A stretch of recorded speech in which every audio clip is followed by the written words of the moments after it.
अपने आप में एक रहस्यमयी किताब है। इस किताब का हर पन्ना किसी न किसी अद्भुत रहस्य से भरा हुआ है। कोई पेड़ों की हरियाली में जीवन का संदेश ढूंढता है, तो कोई नदियों की कलकल ध्वनि में शांति का संगीत सुनता है। आसमान में इंद्रधनुष जब सजता है तो हमें लगता है मानो प्रकृति ने अपने रंगों की थाली से धरती पर खुशियां बिखेर दी हों। इन्हीं रंगों में सबसे नन्हा, सबसे प्यारा और सबसे मनमोहक जीव है तितली। तितली जब फूलों के बीच फड़फड़ाती है तो ऐसा लगता है जैसे फूलों का कोई टुकड़ा उड़ने लगा हो। उसकी नाजुक पंखुड़ियां, उस पर बने रंग बिरंगे नक्शे और हल्की उड़ान बच्चों से लेकर बड़ों तक सभी को आकर्षित करती है। लेकिन क्या आपने कभी सोचा है कि तितली के पंखों पर इतने सुंदर और चमकदार रंग क्यों होते हैं? आखिर इन रंगों का रहस्य क्या है? यही रहस्य हमारी इस कहानी का केंद्र है, तितली के रंगों का राज। यह कहानी सिर्फ तितली के पंखों की सुंदरता का नहीं, बल्कि जीवन, संघर्ष, उम्मीद और प्रकृति के रहस्यों को समझने का भी सफर है। तो आइए एक अद्भुत यात्रा पर चलते हैं, फूलों की घाटियों में, बच्चों की मुस्कुराहटों में और आसमान के इंद्रधनुष के बीच, जहां छिपा है तितली के रंगों का असली राज। सुबह का समय था। फूलों की क्यारी में ओस की बूंदें मोतियों की तरह चमक रही थीं। बगीचे के बीचों बीच एक हरी भरी पत्तियों वाली झाड़ी थी। उसी झाड़ी की एक पत्ती के कोने पर रखा था एक छोटा सा गोल नाजुक सा अंडा। यह कोई साधारण अंडा नहीं था, यह आने वाले भविष्य की एक तितली का घर था। अंडा, तितली का जीवन एक रहस्यमयी और सुंदर यात्रा है। यह यात्रा अंडे से शुरू होती है।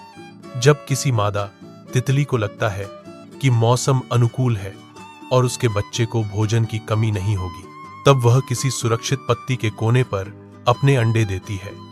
यह अंडे बहुत छोटे होते हैं, कई बार तो इतने छोटे कि सामान्य आंखों से मुश्किल से दिखाई देते हैं। उस छोटे से अंडे में छिपा था जीवन का अद्भुत बीज। उसमें थी एक उम्मीद, एक सपना और प्रकृति का अनोखा रहस्य। पत्ते पर रखा वह अंडा सूरज की किरणों में हल्का सा चमकता था। कभी कभी जब हवा बहती तो पत्ती हल्की सी हिलती और अंडा भी झूलने लगता, जैसे मां की गोद में बच्चा। कुछ ही दिनों बाद उस अंडे से एक छोटा सा जीव निकला। उसका शरीर मुलायम था और वह बहुत नन्हा सा दिखाई देता था। यह था कैटरपिलर यानी तितली का लार्वा। कैटरपिलर की सबसे बड़ी खासियत थी उसकी भूख। जन्म लेते ही उसने अपने आसपास की पत्तियां खाना शुरू कर दी। उसका पूरा जीवन शुरुआती दिनों में सिर्फ खाने पर टिका होता है। दिन रात वह हरी हरी पत्तियां खाता, लंबा होता जाता और बार बार अपनी पुरानी त्वचा को उतारकर नई त्वचा धारण करता। यह प्रकृति का अद्भुत चक्र था। जैसे इंसान बढ़ते बढ़ते अपने पुराने कपड़े छोड़ देता है, वैसे ही कैटरपिलर अपनी खाल उतारता रहता। बगीचे में खेलने आए बच्चों ने जब उस छोटे कैटरपिलर को देखा तो वे हैरान रह गए। अरे वाह, ये छोटा सा कीड़ा देखो, कितनी तेजी से पत्ता खा रहा है। एक बच्चा बोला। दूसरे ने हंसते हुए कहा, यह तो पत्तों का राजा है। बच्चों को यह नहीं पता था कि यही छोटा सा कीड़ा एक दिन रंग बिरंगी तितली बनेगा। कैटरपिलर का जीवन आसान नहीं था। पत्तियां खाना उसका काम था, लेकिन उसे हर पल सावधान रहना पड़ता था। कभी कोई पक्षी ऊपर से झपट्टा मारता, कभी कोई चींटी उसके शरीर पर चढ़ने की कोशिश करती। ऐसे में कैटरपिलर अपनी नन्ही सी ताकत से खुद को बचाता। उसके शरीर का हरा रंग ही उसकी सबसे बड़ी ढाल था। जब वह पत्ते पर बैठता तो दूर से ऐसा लगता जैसे पत्ते का ही हिस्सा हो। यही प्रकृति का पहला रंग रहस्य था। रंग केवल सुंदरता के लिए नहीं होते, बल्कि सुरक्षा के लिए भी होते हैं। धीरे धीरे कैटरपिलर बड़ा होता गया। उसका शरीर भारी और लंबा हो गया। अब उसका खाना कम होने लगा। उसे महसूस हुआ कि उसका जीवन एक नए मोड़ की तरफ बढ़ रहा है। एक दिन कैटरपिलर ने पत्ते के कोने पर खुद को टोंग लिया। उसका शरीर एक खोल में बंद होने लगा। यह अवस्था कहलाती है प्यूपा या कोकून। अब बाहर से देखने पर ऐसा लगता था मानो वह जीव खत्म हो गया हो। वह हिलता डुलता नहीं था, बस एक सूखे खोल की तरह लटका हुआ था। बच्चे जब बगीचे में खेलने आए तो उन्होंने उस प्यूपा को देखा। लगता है कीड़ा मर गया, एक ने कहा। दूसरे ने सिर हिलाते हुए कहा, नहीं, दादी कहती हैं कि यह कीड़ा तितली बनेगा। दरअसल प्यूपा के अंदर कुछ बेहद अद्भुत हो रहा था। कैटरपिलर का शरीर टूटकर नए रूप में ढल रहा था। उसका हर अंग बदल रहा था। पैरों की जगह पंख बन रहे थे, शरीर का आकार बदल रहा था और सबसे अद्भुत बात, उसके पंखों पर धीरे धीरे रंग बनने लगे थे। ये रंग कैसे बने, यह एक बड़ा रहस्य था। प्यूपा के अंदर कैटरपिलर का शरीर एक तरह के द्रव में बदल जाता है। इस द्रव से नए अंग, नए ऊतक और नए पैटर्न बनते हैं। तितली के पंखों पर जो रंग दिखाई देते हैं वे सूक्ष्म कोशिकाओं और बारीक संरचनाओं से बनते हैं। कभी इनमें प्राकृतिक रंग द्रव्य पिगमेंट्स होते हैं, तो कभी ये रंग प्रकाश के परावर्तन और अपवर्तन से पैदा होते हैं। यही कारण है कि तितली के पंख न सिर्फ रंगीन दिखते हैं, बल्कि जब वह हिलती है तो उन रंगों की चमक बदलती रहती है, जैसे किसी ने रेशम के कपड़े पर इंद्रधनुष बुन दिया हो। कई दिन बीत गए। बगीचे की पत्तियां हवा में झूल रही थी। प्यूपा अब बदल चुका था। एक सुबह जब सूरज की पहली किरण पत्तियों पर पड़ी तो प्यूपा हिलने लगा। धीरे धीरे उसका खोल फटा और उसमें से निकली एक नन्ही सी तितली। उसके पंख अभी भी गीले थे। वह धीरे धीरे उन्हें फड़फड़ाने लगी ताकि सूख सके। सूरज की गर्मी और हवा की नरमी ने उसके पंखों को मजबूत किया। कुछ ही देर में तितली उड़ने लगी। बच्चों ने खुशी से तालियां बजाईं। देखो, कीड़ा सच में तितली बन गया। तितली के पंखों पर रंग बिरंगे नक्शे बने थे, नीला, पीला, लाल और काला रंग। उसके पंख मानो कह रहे थे, जीवन का हर रूप सुंदर है, बस धैर्य और संघर्ष चाहिए। राज की शुरुआत तितली अब फूलों पर मंडराने लगी। हर फूल पर बैठते ही उसके पंख धूप में चमकते और रंग बदलते। बच्चों ने दादी से पूछा, दादी, तितली के पंख इतने रंग बिरंगे क्यों होते हैं? दादी मुस्कुराई और बोली, बेटा, यही तो प्रकृति का राज है।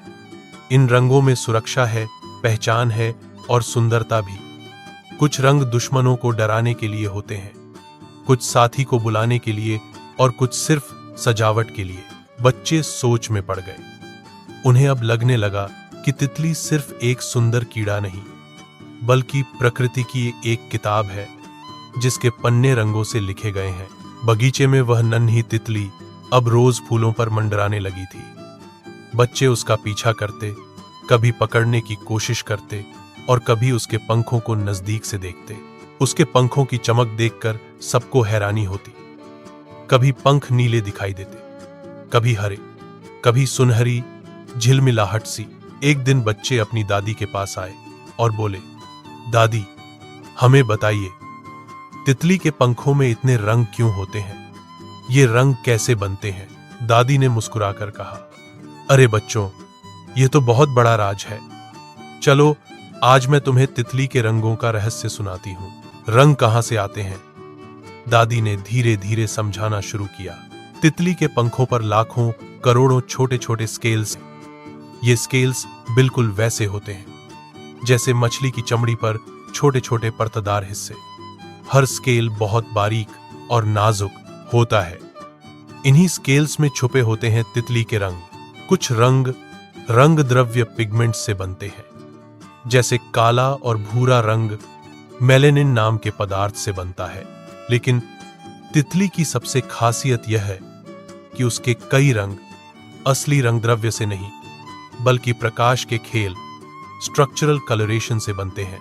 जब सूर्य की किरणें तितली के पंखों पर पड़ती हैं, तो वे स्केल से टकराकर इधर उधर बिखर जाती हैं। इस बिखराव से अलग अलग रंग दिखाई देने लगते हैं।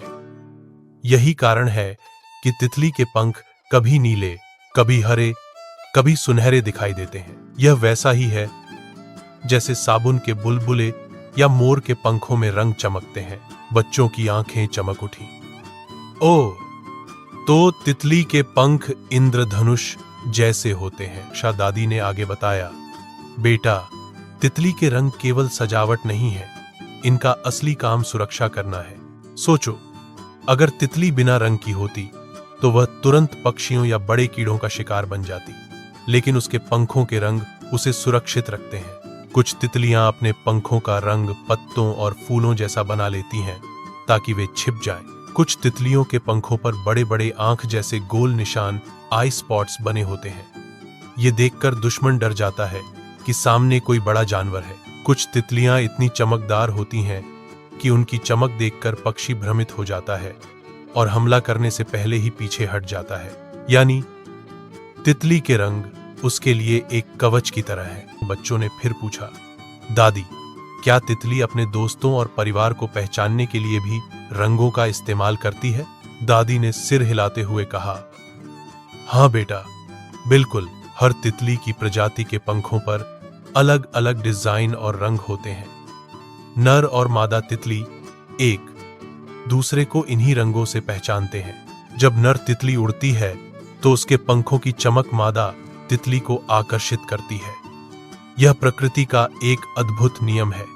सुंदरता सिर्फ देखने के लिए नहीं, बल्कि जीवन को आगे बढ़ाने के लिए भी जरूरी है।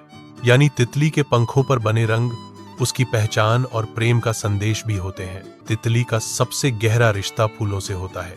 जब तितली फूलों पर बैठती है तो उसके पंखों के रंग और फूलों के रंग मिलकर बगीचे को और भी सुंदर बना देते हैं। लेकिन यह रिश्ता सिर्फ सुंदरता का नहीं है। तितली फूलों से रस नेक्टार पीती है और बदले में फूलों का पराग पॉलन एक फूल से दूसरे फूल तक ले जाती है। इस तरह तितली और फूल दोनों एक दूसरे की मदद करते हैं। यानी तितली के पंखों के रंग फूलों को भी संदेश देते हैं कि वह उनके दोस्त हैं। रंगों का संदेश, दादी ने बच्चों की ओर देखते हुए कहा। तितली हमें एक बड़ी सीख देती है। उसके रंग बताते हैं कि जीवन में रंग होना जरूरी है। रंग सिर्फ बाहर की सुंदरता नहीं, बल्कि भीतर की ताकत भी है।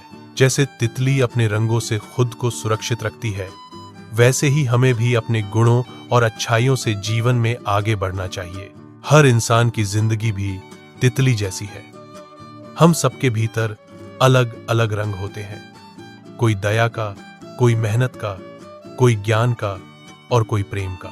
अगर हम इन रंगों को पहचानें और सही समय पर इस्तेमाल करें तो जीवन भी तितली की तरह सुंदर और सुरक्षित हो जाता है। बच्चे गहरी सोच में पड़ गए। उन्हें लगने लगा कि तितली सचमुच सिर्फ एक छोटा सा कीड़ा नहीं, बल्कि जीवन का बड़ा शिक्षक है। तो दादी ने बच्चों को विज्ञान के उदाहरणों से और समझाया। आजकल वैज्ञानिक तितली के पंखों को बहुत ध्यान से पढ़ते हैं। उनसे हमें पता चलता है कि पर्यावरण बदल रहा है या नहीं। अगर मौसम बदलता है तो तितलियों के रंग और डिजाइन भी बदल जाते हैं। जहां ज्यादा प्रदूषण होता है, वहां तितलियों की संख्या और उनके रंग फीके पड़ जाते हैं। वैज्ञानिक तितली के पंखों की चमक देखकर नए तरह के कपड़े, पेंट और यहां तक कि कंप्यूटर स्क्रीन भी बनाने की कोशिश कर रहे हैं। यानी तितली के रंग न केवल सुंदर हैं, बल्कि मानव जीवन के लिए भी उपयोगी हैं। तितली रात को जब बच्चे सोने गए तो उनकी आंखों में वही तितली घूम रही थी। एक बच्चा बोला, काश हमारे पंख भी तितली जैसे रंग बिरंगे होते। दूसरे ने कहा, तो हम भी फूलों के ऊपर उड़कर खेलते। बच्चों के सपनों में तितली एक जादुई दोस्त बन गई थी। बगीचे की तितली अब बच्चों की प्यारी दोस्त बन चुकी थी। हर सुबह बच्चे स्कूल जाने से पहले उसे फूलों पर उड़ते देखते और शाम को खेलते समय उसका पीछा करते। लेकिन एक दिन बच्चों ने अपनी दादी से कहा, दादी, अब हमें समझ आ गया कि तितली के पंखों के रंग विज्ञान की वजह से होते हैं और उनकी मदद से तितली खुद को बचाती भी है। लेकिन दादी, क्या इन रंगों का हमारी जिंदगी से भी कोई रिश्ता है? दादी मुस्कुराईं। उन्होंने बच्चों को अपने पास बिठाया और बोली, बेटा, तितली के रंग केवल विज्ञान का खेल नहीं है, वे हमें जीवन के गहरे संदेश भी देते हैं। हर रंग का एक अर्थ होता है, एक दार्शनिक और आध्यात्मिक महत्व। अगर हम इन्हें समझें तो हमारी जिंदगी और भी खूबसूरत बन सकती है। दादी ने बच्चों को समझाते हुए कहा, नीला रंग विश्वास और शांति का प्रतीक है। जब तितली के पंखों पर नीला रंग चमकता है तो वह हमें याद दिलाता है कि जीवन में विश्वास और सुकून जरूरी है। 2. पीला रंग आशा और खुशी का रंग है। जैसे सूरज हमें रोशनी देता है, वैसे ही तितली का पीला रंग हमें बताता है कि उम्मीद कभी नहीं छोड़नी चाहिए। 3. लाल रंग साहस और ऊर्जा का प्रतीक है। तितली के पंखों पर जब लाल चमकता है तो वह हमें साहसी बनने की प्रेरणा देता है। 4. हरा रंग संतुलन और प्रकृति का रंग है। तितली का हरा रंग बताता है कि हमें प्रकृति के साथ जुड़कर रहना चाहिए। 5. सफेद रंग पवित्रता और सादगी का प्रतीक है। जैसे कुछ तितलियां बिल्कुल सफेद होती हैं, वैसे ही हमें भी जीवन में सरल और साफ दिल का होना चाहिए। बच्चे ध्यान से सुन रहे थे। अब वे हर तितली के पंख को नए नजरिए से देखने लगे थे। दादी ने आगे कहा, बेटा, तितली का जीवन हमें इंसान की जिंदगी की याद दिलाता है। अंडा, यह बचपन का प्रतीक है। जैसे अंडे में नया जीवन छिपा होता है, वैसे ही बचपन में सपने और संभावनाएं छिपी होती हैं। कैटरपिलर, यह युवावस्था का प्रतीक है, जब हम मेहनत करते हैं, सीखते हैं और आगे बढ़ते हैं। प्यूपा, यह संघर्ष और धैर्य का समय है। जैसे तितली प्यूपा में बदलती है, वैसे ही इंसान भी कठिनाइयों से गुजरकर नया रूप पाता है। तितली, यह परिपक्वता और आजादी का प्रतीक है। यह वह अवस्था है जब इंसान अपने जीवन को पहचान लेता है और अपनी असली खूबसूरती दुनिया को दिखाता है। यानी तितली हमें सिखाती है कि हर कठिनाई के बाद एक नया जीवन हमारा इंतजार करता है। दादी ने बच्चों को एक और अद्भुत बात बताई। बहुत सी संस्कृतियों में तितली को आत्मा का प्रतीक माना गया है। प्राचीन ग्रीस में तितली के लिए शब्द था साइक, जिसका अर्थ है आत्मा। जापान में तितली को खुशकिस्मती और आत्मा का दूत माना जाता है। भारत में भी तितली को पुनर्जन्म और बदलाव का प्रतीक समझा जाता है। जब तितली प्यूपा से बाहर निकलती है तो ये हमें याद दिलाती है कि आत्मा भी कठिनाइयों और संघर्षों से निकलकर एक नए जीवन में प्रवेश करती है। बच्चे आश्चर्यचकित होकर सुन रहे थे। तितली का हर रंग हमें एक सीख देता है। काला रंग बताता है कि अंधेरा भी जरूरी है। अंधेरे के बिना रोशनी की कीमत कौन समझेगा। चमकीले रंग बताते हैं कि हमें अपनी पहचान दुनिया को दिखाने से डरना नहीं चाहिए। मिश्रित रंग बताते हैं कि जीवन केवल एक रंग का नहीं होता, उसमें खुशी भी है, दुख भी, संघर्ष भी और सफलता भी। जैसे तितली हर रंग को अपनाकर सुंदर बनती है, वैसे ही इंसान को भी अपने जीवन के हर अनुभव को स्वीकार करना चाहिए। दादी ने गंभीर होकर कहा, तितली के रंग हमें एक और बड़ी सीख देते हैं, प्रकृति का संतुलन। अगर प्रकृति असंतुलित हो जाए, जंगल कट जाए, प्रदूषण बढ़ जाए, तो तितलियों के रंग फीके पड़ जाते हैं। इसका मतलब है कि जब इंसान प्रकृति से खिलवाड़ करता है तो जीवन की सुंदरता कम हो जाती है। इसलिए हमें तितली के रंगों को देखकर याद रखना चाहिए कि हमें धरती को सुरक्षित रखना है। अब जब भी बच्चे तितली देखते, वे केवल उसकी सुंदरता नहीं देखते थे, वे सोचते, यह नीला रंग हमें विश्वास सिखा रहा है, यह पीला रंग हमें खुशी दे रहा है, यह लाल रंग हमें साहस दे रहा है। उनकी नजर में तितली अब सिर्फ एक जीव नहीं, बल्कि जीवन की शिक्षक बन चुकी थी। एक दिन बगीचे में अचानक बहुत तेज आंधी चली। कई पेड़ टूट गए, फूल बिखर गए और बच्चों को डर लगने लगा। सुबह जब वे बगीचे में गए तो उन्होंने देखा कि उनकी प्यारी तितली कहीं दिखाई नहीं दे रही थी। सब उदास हो गए, लेकिन तभी दादी बोली, बेटा घबराओ मत, तितली केवल एक जगह नहीं रहती, वह पूरे बगीचे की मेहमान है। हो सकता है वह किसी और फूल पर उड़ रही हो। याद रखो, तितली का असली संदेश उसके रंग है और वे रंग कभी मिटते नहीं। बच्चों ने गहरी सांस ली। उन्हें लगा जैसे तितली सच में उनसे कह रही हो, मैं हमेशा तुम्हारे साथ हूं, अपने रंगों के जरिए। बच्चे अब हर दिन तितली से मिलने लगे थे। वे उसे अपने दोस्त की तरह मानते, उसके रंगों को समझते और उसकी उड़ान को देखकर खुश होते। लेकिन एक दिन कुछ अजीब हुआ। बगीचे में लौटकर उन्होंने देखा कि उनकी प्यारी तितली के पंखों की चमक कुछ फीकी पड़ गई है। वह उतनी तेजी से नहीं उड़ पा रही थी जितनी पहले उड़ती थी। बच्चे घबरा गए। उन्होंने दादी से पूछा, दादी, तितली के रंग क्यों फीके हो रहे हैं? क्या वह बीमार है? अगर उसके रंग चले गए तो क्या होगा? दादी ने बच्चों की चिंता समझी। उन्होंने धीरे से कहा, बेटा, यह सिर्फ तितली की कहानी नहीं है, यह हमारी धरती और हमारी जिंदगी की कहानी है। अगर तितली के रंग खो जाएं, तो इसका मतलब है कि हमने प्रकृति और जीवन के रंग खो दिए हैं। तितली के रंग क्यों खोते हैं? दादी ने समझाया, तितली के रंग कई कारणों से फीके पड़ सकते हैं। 1. प्रदूषण। जब हवा गंदी होती है तो तितली को साफ फूल और ताजी हवा नहीं मिलती, उसके पंख कमजोर हो जाते हैं। जंगल का कटना। पेड़ पौधे कम होंगे तो तितली को घर और भोजन नहीं मिलेगा। जलवायु परिवर्तन। मौसम बदलने से तितलियों के अंडे और प्यूपा सुरक्षित नहीं रह पाते। इंसान की लापरवाही। जब हम ज्यादा रासायनिक दवाइयां खेतों में डालते हैं तो तितलियां और उनके साथी कीड़े मर जाते हैं। यानी अगर तितली के रंग मिट रहे हैं तो यह हमें चेतावनी है कि धरती की सुंदरता भी मिट रही है। अगर इंसान अपने रंग खो दे, दादी ने बच्चों को और गहराई से समझाया, बेटा, तितली के रंग तो प्रकृति से जुड़े हैं, लेकिन इंसान के भी अपने रंग होते हैं। प्यार का रंग, ईमानदारी का रंग, मेहनत का रंग, दया का रंग, सपनों का रंग। अगर इंसान लालच, नफरत और स्वार्थ में डूब जाए तो उसके ये रंग धीरे धीरे मिटने लगते हैं। जैसे तितली बिना रंगों के साधारण कीड़ा बन जाएगी, वैसे ही इंसान बिना अपने अच्छे रंगों के नीरस हो जाएगा। बच्चे ध्यान से सुन रहे थे। अब उन्हें समझ आ रहा था कि तितली के रंग सिर्फ उसकी नहीं बल्कि जीवन के रंग हैं। रात को बच्चों में से एक ने सपना देखा। उसने देखा कि सारी तितलियों के रंग उड़ गए हैं, बगीचा बेजान लग रहा है, फूल मुरझा गए हैं और आसमान में कोई खुशी नहीं है।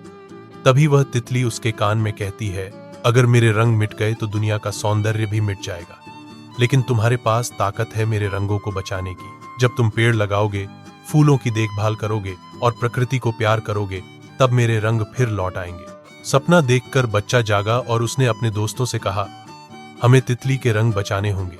अगले दिन बच्चों ने मिलकर एक छोटा सा काम शुरू किया। उन्होंने बगीचे में नए पौधे लगाए। उन्होंने फूलों को तोड़ना बंद किया। उन्होंने तितली के लिए पानी और फूलों वाला कोना बना दिया। उन्होंने तय किया कि कचरा कभी जमीन पर नहीं फेंकेंगे। धीरे धीरे बगीचे में फिर से तितलियां आने लगी। उनकी पंखों की चमक लौट आई। बच्चों को लगा जैसे तितली सच में उनसे मुस्कुरा रही हो। दादी ने बच्चों को गले लगाते हुए कहा, देखा बेटा, तितली ने हमें क्या सिखाया? अगर हम प्रकृति से प्यार करेंगे तो उसके रंग कभी नहीं मिटेंगे। अगर हम अपने जीवन के अच्छे गुणों को बचाएंगे तो हमारी आत्मा भी चमकती रहेगी। और अगर हम दूसरों के साथ मिलकर जीना सीखेंगे तो पूरी दुनिया एक रंग बिरंगे बगीचे जैसी होगी। याद रखो, तितली के रंग सिर्फ उसके पंखों में नहीं बल्कि हमारी सोच, हमारे काम और हमारे सपनों में भी होते हैं।